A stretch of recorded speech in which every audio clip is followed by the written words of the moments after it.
उन्हें भीजे अचरा के कोर, इन्हें भीजे गमछा मोर।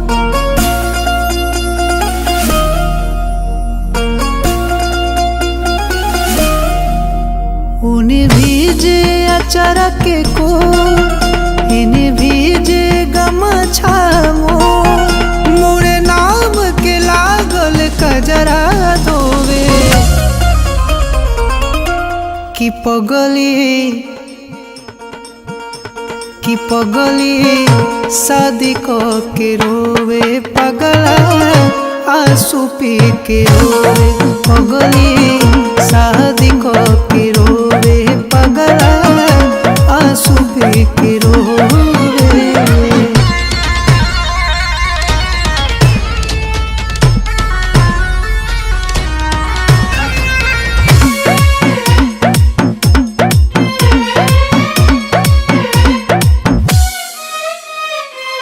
गम मिलल हम दोनों के जिंदगी तबाह भइल। तड़पी हम हवा ओ हवा जब से उनकर बियाह भइल। गम मिलल हम दोनों के जिंदगी तबाह भइल। तड़पी हम हवा से उनकर बियाह भइल।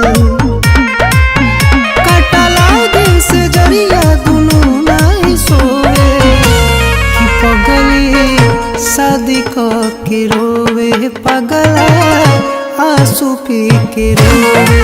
पगली शादी के रोवे पगला आंसू पी के रोवे।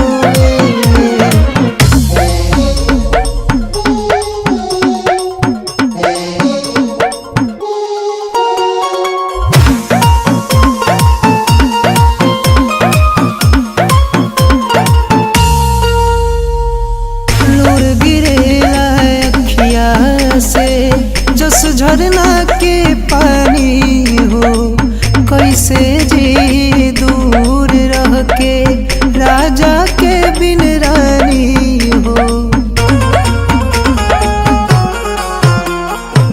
लोर गिरेला अखिया से जस झरना के पानी हो कैसे जी दूर रह के राजा के बिन रानी हो।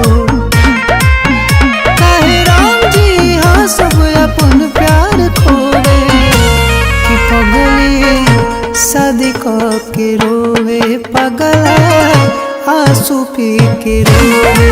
पगली शादी के रोवे पगला